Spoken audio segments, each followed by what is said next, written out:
ladies and gentlemen, and welcome to the School of Science. My name is Luke, and this is not a pre-match, not a post-match, it's not even a stadium update. It's something that I've not really done before, but it's going to be one I'm willing to try. So, as we know, Sean Dyche's departure from the club is all but imminent. It's not been absolutely confirmed yet, but according to the rumour mill, the Freaking Group are currently assessing Sean Dyche's role at the club, and they are more than likely looking for a nice little replacement, to see him off and try and bring someone in. Now, hopefully, the person that they bring in actually has an eye for the coaching staff that they can work with that can actually do a myriad of things. So we do need specialised coaches in this day and age. I did actually make this very clear in the post-match one with the Bournemouth post-match video. I did stipulate that you can't just say, oh yeah, it's me, my assistant, and this guy over here. That's never going to cut it in the modern day of football. You do need a lot of coaches. You need one to specialise with goalkeeping. You need them specialising with defence, distribution, passing, shooting, striking, throw-ins, corners, set pieces, penalties. It's not a simple situation of like Sunday League football where you've got your main manager and that's it. I mean, even some Sunday League teams have about 2 or 3 bloody coaches, and these are guys who are passionate about the sport. They don't get essentially paid for it. They're doing it in their own time, sort of thing, and they're doing it because they enjoy doing it. So yeah. So I've heard a myriad of different coaches that have come in, well, who are potentials for it. I've heard the likes of Gareth Southgate. I've heard the likes of Lee Carsley. I've heard the likes of Jose Mourinho. I've heard the likes of Steve Bruce. I've heard the likes of bloody Rafa Benitez. I've heard bloody Frank Lampard. The last two, I'm sure that was people trolling, but why? Why even say that? Don't you think we've suffered enough? But 2 of them I have actually left out intentionally because I'm going to be talking about 2 of them I like in particular and I think would be great to try and bring this team forward. One of them would be a little bit of a back step who will bring us forward. The other one would be trying to catapult this team into the future, especially with us moving into the new stadium.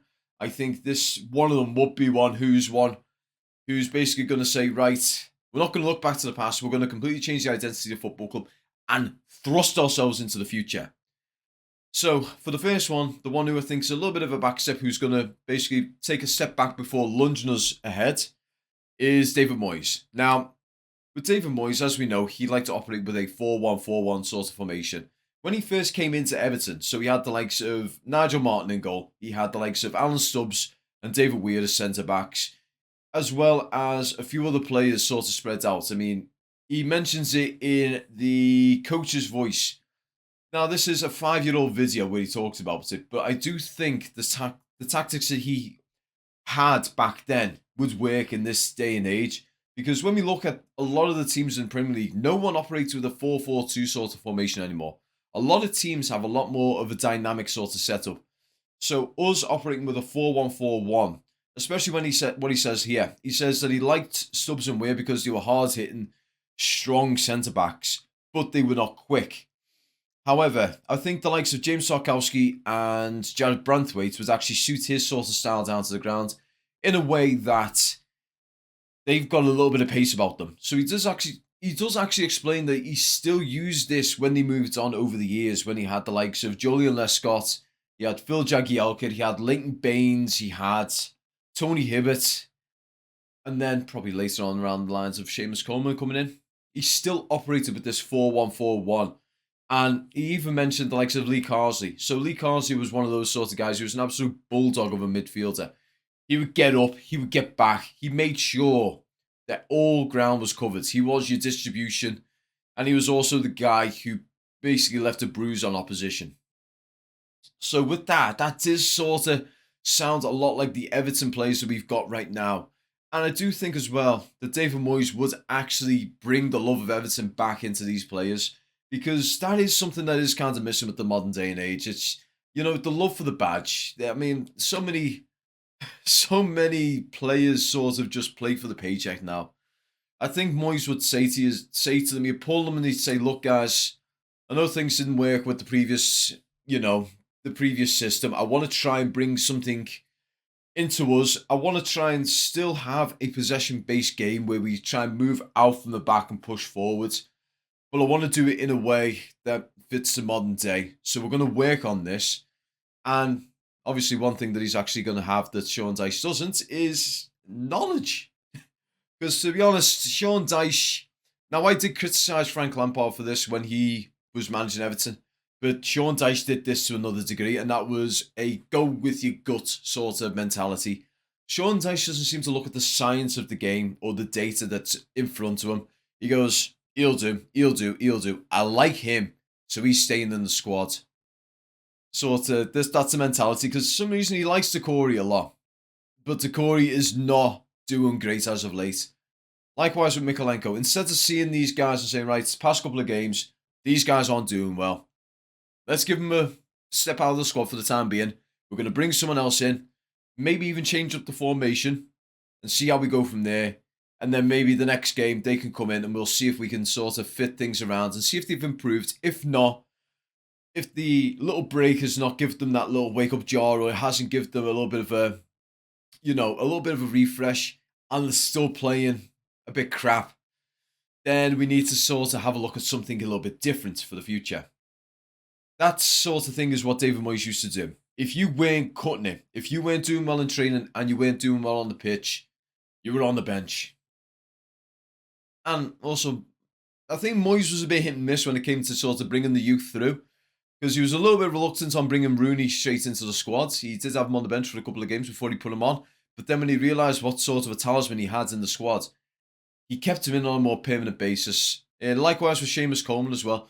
With Seamus, he was a bit reluctant. I mean, before Seamus even kicked the ball for us in his first game, his career was almost over. He almost lost his foot due to an infected blister in his foot.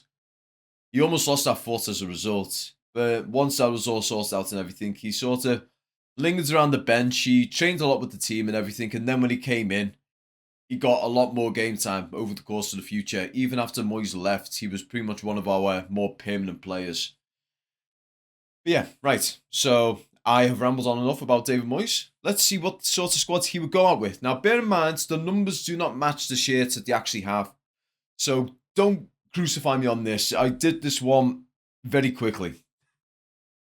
Right. Okay. So this is the formation I'm looking at. So this is very similar to what he always does. So that being a 4-1-4-1. Now, I know a lot of you have already probably seen this right now and you're thinking, hang on. Brozier, why is he in the midfield? Now, I want to bear this in mind right now. The past two games that Brozier has actually featured in with an extended period of time, the one thing that has come to my attention is he likes to come back into the midfield. So in that sort of situation, I think he needs to operate as a semi-second striker, but also as a secondary number 10. So he operates in either formation. So let's say, for argument's sake, we are out of possession. We need to bolster our defence. That's where Everton comes in. Oh, bear in mind, I understand that a couple of these players are injured. Actually, no. The main one in there, two are injured technically, Brozier and Everton. I'm doing this on the basis of a fully fit squad. So just bear that in mind. And also, there are a few people who would be on the bench, like James Garner, Mikolenko, guys like that. So we'll take that into account, shall we? So yeah. So Brozier would operate out of possession. He would operate as a midfielder. He'd try and disrupt defence and midfield of the opposition and try and reclaim the ball. Now, in that sort of situation, Ndai would sort of fall inside as well. So as one thing as he did like to say was, he likes the idea of false wingers. He still loves the idea of false wingers. I believe that is the case. He tried to do something similar when he was at Man United. He did the same when he was at West Ham both times. He liked to have them operating as false wingers. He did this a little bit with Kudos, and he actually had a bit of success with them. He did this with Everton quite a lot. So you had the likes of Leighton Baines and Stephen Pienaar. So Pienaar would operate as a false winger. So when we were in possession, he would come out and he'd partner up with Leighton Baines. But in some situations when the ball was the other side of the pitch, Pienaar would come inside and become basically either number 8 or number 10. So in this situation, I'm going to say that in this situation, so you obviously got Pickford in goal, Ashley Young on the left. I know it's not ideal, but with the current form of Mikalenko, I wouldn't really want him as a left back because he leaves too many gaps. This might be a confidence issue. So in that situation, if Moyes was to bring the confidence back into Mikalenko, I would probably swap Young for Mikalenko. However, based on previous games, he leaves too much of a space on the left, and a lot of players are starting to exploit this now, and they will roam in from that area and get some. They will get an easy goal from it. But yeah, so Branthwaite, Tarkowski, and Patterson. So Patterson is one that we love to see going up. So he would actually operate almost as an ad hoc wing back in this sort of situation. So pushing up, basically it ends up having two as a defence. Having Patterson and Young coming up into wing-back positions, sitting right behind Ndai and Lindstrom. Now bear in mind, these are false wingers, so they will come in. And from there, Mangala would probably partner up with Iribernum, and Brozier would go up just behind Yusuf Tumiti, providing him a bit more of support. So from there, you've got yourself a nice, solid, dynamic team. You've got a team there that if they lose possession, the likes of Mangala and Iribernum can come back and bolster the defence. So it ends up going from a back four to a back five or even a back six. It could even become a double-layered defence in the way where Patterson could be up with Iribernum and Mangala. And then you have Tarkowski, Branthwaite and Young as the other back line. So you've got yourself a double defence there, making it extremely hard to break down. And if we do get the possession back, we basically slowly bring it up. And then once it goes past the halfway line, Ndai being in the middle, Brozier being slightly ahead of him, Mangala being slightly behind him, and Lindstrom probably coming inside alongside Ndai. The two of them can become the middle partnership, and they can open up that middle, leading up to Brozier, onto Chimiti, hopefully causing a bit of an issue for their defence, and it should lead to a goal. That's how I look at it from my perspective. That's what I think would be a good little setup. Now, this is how I see it with the likes of David Moyes. Now, he could adapt to this, so he could have it so there is a high press. So again, if we were to get someone in the transfer market, let's say it's a pacey left back or a pacey right winger, these could replace the likes of Young and Lindstrom. So in them situations, we could have it so that we have a high press, doing what a lot of teams, the likes of Liverpool and Arsenal, have been seeing a lot of success with a high pressing sort of side. So they have it so that their back line essentially is on the halfway line, making it so that if a opposition has got possession, they're not getting out their half. They make it extremely difficult to get out their half. The only way you're able to get out is if you've got pace up the top that you can then loft over and break their line. But even then, that's difficult, especially if they've got fast defensive players. So in them situations, if we are to get speed and pace, then it could open up other avenues. So we could make it so it's a high press rather than a nice little mid press. And even then, so in the situation of, say, set pieces, corners, free kicks, Branthwaite and Tarkowski, either Branthwaite or Tarkowski can go up and adventure forward. This being the likes of, again, Jagielka, Les Scott, Diston, who else? Yobo. Yobo used to do it as well. Even Heitinger at some points. Heitinger used to operate as almost like an ad hoc number 6 in ways. So these guys have got the ability to push upwards. And I do think Moyes would tell them to exercise that. So in them situations, if, let's say, Branthwaite pushes up, Iribernum comes back and he becomes the centre-back. Now, he's only a small and young lad, but I do think the tenacity I've seen from him in previous games, I do think he would benefit being able to do that, being able to go and be from number 6 into a centre-back whilst Branthwaite is upfield. So yeah, that's pretty much the sum total for the David Moyes side of it. So how that works, in summary, is he will come into Everton. He would basically try and reinstill confidence back into the squad.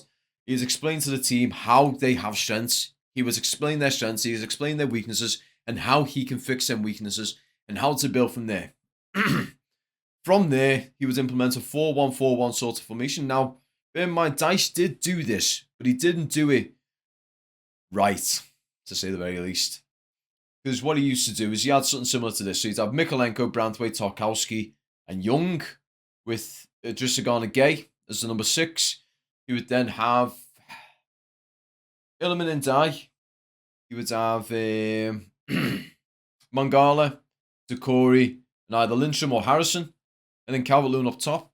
But the way he operated that tactic was Pickford would launch it upfield over to whoever the centre forward is. They would have no support, and from there they'd either be dispossessed, just taken straight out of the game, or wouldn't get the ball altogether. So in this situation, slowly we bring it into the defence, and then the midfield will be able to open up and create new opportunities. Because right now, one of the issues with the current squad is we're static. Now, speaking of which, so this is what I'm thinking when it comes to going back to our roots to bring ourselves forward. Now, let's say, for argument's sake, the freaking group want to go a little bit more experimental with it. So by experimental, I mean trying someone of a more younger blood, someone who's had the Premier League experience dealing with a squad with a more dynamic sort of role. So in that situation, I would like to give you Graham Potter. Now, Graham Potter I'm actually going to bring this thing up here as an example, because the way Potter operates is a very interesting sort of situation. So how Potter's got it here. So he likes to operate it with a 5-4-2-1. So a 3-4-2-1. So how he operates this is that 3 is a dynamic 3. So how he would go about it, whilst they are coming out from the back, it goes from being it basically becomes a 5-2-2-1, or more like a 5-3-1. Sorry, a 5-4-1, should I say. So yeah, how he would have it is his wing backs basically come back and operate as solid defenders. So let's say, for argument's sake, we were taking on Chelsea. They've just sprung an attack on us. We've dispossessed them. How is this going to work for us? So basically, what would have happened there is we would have had 5 holding them back. That being McNeil and Patterson. We know McNeil has some defensive properties on him, but he's sort of more of a placeholder just in case we end up looking at someone who is actually a wingback, a decent wingback in that way. Now, Patterson himself, I do see him as a wingback. He's got pace and he's got a little bit of power about him as well.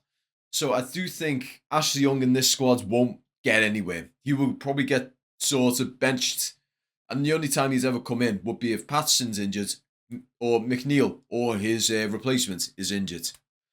So what am I actually talking about here? So in this situation, as they push out, then wing backs would then push back into the midfield and bolster that back into a 4-man midfield. This will open up a lot of space around the middle of the park for us, but it also closes things off for the opposition. It makes it a lot more difficult for them to mark up, because usually, let's say for argument's sake, we've got a team that operates in a 4-4-2. So that 4-4-2 formation nowadays is kind of obsolete, but it's a formation that happens every now and then. We get teams who have a 4-3-3, which falls into a 4-4-2 when certain parameters are activated. So let's say, for argument's sake, one of these parameters has been activated. Let's say we've been pushing onto the counter. They then become a 4-4-2.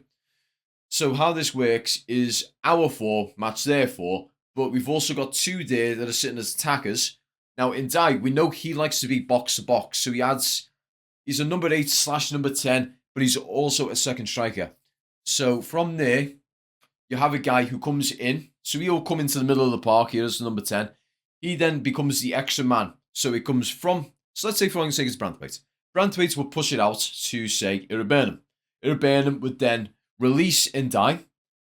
Ndai would move on. Brozier would be just ahead of him. So he could then key it off to Brozier if Brozier is able to lose his man. Otherwise, he's got Chimiti further up, who could then be the option. So he could even then drag it wide.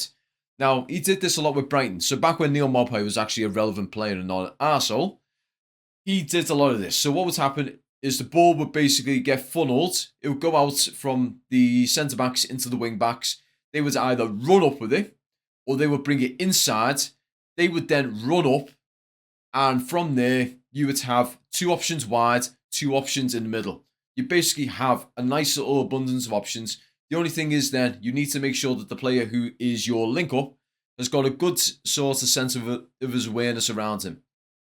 This can be trained into them through probably say a couple of months. Couple of months of decent training, working on the tactics and everything. You'll see this a lot.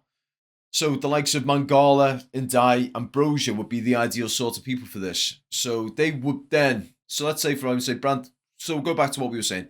Branthwaite passes out to McNeil. He would then bring it inside to Irabernum, who would then push it up to Ndai. He would then either wait for McNeil to go further upfield, or he has Brozier, Chimiti, and then Patterson would probably push up even further. So them two then become outside options. You got your inside options. So that would stretch a lot of opposition's defences wafer thin. This makes so many little holes and opportunities. So either Ndai then has an extra option. So he's either going to bring it wide, inwards, or if he's feeling rather brave on where he's standing right now, he could potentially say, you know what, I'm going to have a crack at that and have a go himself. Now, there's one or two options. If this is an accurate hit and the keeper is managed, and the keeper is not completely aware, either it's going to go in for a goal, the keeper's either going to save it and parry it away for a corner, or the keeper's going to save it and push it out, where Chimiti or Brozier could then push in and go for the goal. This is how we should be looking at it in that sort of regard. This is the more modern day, futuristic. I can't even say futuristic because it's modern day. This is your more modern day Premier League upper mid-table sort of tactic. I mean, hell, this is sort of tactics that we do to challenge for Europe. Brighton have been utilising this really well. We remember what sort of absolute monsters Brighton were back in the day. They made an absolute joke out of Watford. They give us so many headaches in the past using these sorts of tactics because this is both a combination of compactness and width. Because what ends up happening is when you're pushing up, you've then got an ability to either compact that midfield, make it so that they cannot move. It makes it so hard for them to get an open ball, or you can open it up and make them push out and open up even more slots. Everything works in your favour when you utilise these sorts of formations. But yeah, so overall, I mean, we've been talking about this for probably knocking on about 20 minutes now. But yeah, so this is out of two potential managers that could come into Everton. There's many other ones that have been getting talked about. Like I said, I've heard the likes of Southgate, I've heard the likes of bloody Lee Carsley. I've even heard people muttering about potentially sacking Dykes and having Linton Baines come in to do it with you, basically take on the under-21s and come in and deal with us. I wouldn't mind that, to be honest. Linton Baines' team has actually got a lot of potential promise as well. The likes of Callum Bates, I've been watching him quite fondly. He is an absolute he's a little firecracker, and I would love to see him get a little bit of first team action. But overall, out of the managers that I've heard so far, Moyes and Potter seem to be the ones that I myself think would do best for the club. Moyes being the fact that, as I've said, he's tried true. He'll bring us a step back before he lunges us into the future. And he's someone who brings confidence. I mean, he's got a very good eye for talent. I mean, Tim Cahill, Mikel Arteta, Seamus Coleman. I can't even really say Marouane Fellaini in a way. I mean, Marouane Fellaini was fairly expensive for the time. He cost us 15 million, but he ends up selling them on for like 25, 30 million. Who else? Andy Johnson? Yakubu? And Ichibi was kind of a hit and miss one, to be honest. I think, wasn't it Ichibi one of our, something of a graduate from our lot? But yeah, a lot of the people under the Moyes era he's brought in, and there's the reasonable unknowns, a good chunk of them. And he's basically made them into really good players. I mean, I can't really say too much about Wayne Rooney in the sense that when he came into the squad, he was already considered an absolute diamond of a player. Oh, Ross Barkley, that was another one. Ross Barkley, he basically, when he came in, he was a very unknown commodity. Came on the scene really well, and it was more of his ego going in the way that ruined him a little bit with us. So yeah, that was another one. And he also brought to life that nice little dynamic between Baines and Pienaar. That was probably one of the best combinations up that field in the Premier League at the time, and it was one that was criminally under-acknowledged. Not many people like to acknowledge it. But yeah, overall, like I said, the likes of David Moyes, he would bring in... Sorry, 1 second, it's getting on my nerves just staring at that. So yeah, The likes of David Moyes, he's someone who's tried true. He knows the values of what Everton are, what we want as a fan base and as a club. I mean, we quite literally live by the motto of nil satis nisi optimum. So he'd be a good one in the regards of a short term. So I'd say season to 2 seasons, sort of steady the ship, and as we move on, I mean, at that point, Moyes might even look at potentially retiring. I mean, he's been in the game for quite a while now. I mean, we're talking what? He came to us around 2002, 2003, was it? Or was it 03, 04? It was either 2002, 2003, or 2002, 2004. But when he came in, he was still a very young sort of manager. He was unknown commodity, did decent with Preston, and we sort of took a gamble with him, and the gamble paid off in tenfold because he was a brilliant manager, got us to an FA Cup final, had us reasonably regular in European competitions, got us reasonably close in the UEFA Cup. If it wasn't for the fact that we went out to Fiorentina, if we would have beat that Fiorentina team at the time, they were absolutely high flying. I think there was no one else in our way. We would have won that UEFA Cup. But yeah. But in regards to Graham Potter, he's definitely one for the future. If he comes in, he's a long-term investment. He's a reasonably young manager. He's got a lot of experience for his age. And the whole thing with Chelsea, that's a minor blemish on his record. Every other club that he's been with has been a massive improvement. I mean, under Brighton, he had a mixed bag of players. I mean, don't get me wrong, he had a McAllister in there. He had the likes of Trossard, Mopai. He had a lot. Shane Duffy, Lewis Dunk. He had a lot of. He had a mixed sort of squad, and he made them work to a stupidly efficient degree. They were a very efficient football club at that time. They still are, in all fairness. I mean, they're pumping out players left, right, and centre of supreme quality. And I'll be honest. I wish more clubs would follow that sort of design of a football club. I mean, the freaking group themselves pride themselves on bringing youth through. That's what they've said. They want to try and bolster the academy up. They want to try and bring a lot of the youth through. So I think someone of a more modern day would benefit from that, like being Graham Potter. And I mean, Lee Carsley, he would be another one. So Lee Carsley, he worked with the under 21s England team, or was it the under 17s? Regardless, whoever it was with, he had himself a really good batch of players there, and they won some silverware. So if Lee Carsley was to come in, I wouldn't argue with that. I would certainly look into his tactics so we can actually talk about that in depth and see what he could potentially do to actually bring something to the squad. But overall, there's a lot of good managers out there. It's not that there's no good managers out there who are currently out of work, or should I say, no managers that are out there that don't want to come to Everton. Because what you got to bear in mind is right now, this is a bit of a low dip for Everton, and it's only a small one in the vast history of our club. We have had these sorts of situations in the past. We will get through this. And I know for a fact that there are a lot of managers out there who would love to take on this sort of project, especially with us under new ownership, going into a new stadium. They could mark themselves in our history books as the manager who has evolved the Everton team as they went into that new stadium under the new ownership. So for anyone to turn around to me and say, oh, no manager wants to go to Everton, you guys are poison chalice, that's a load of bollocks. But in any case, guys, I'd like to thank you all so much for watching. I really appreciate you guys listening to this for almost 30 minutes. Holy crap, that's long.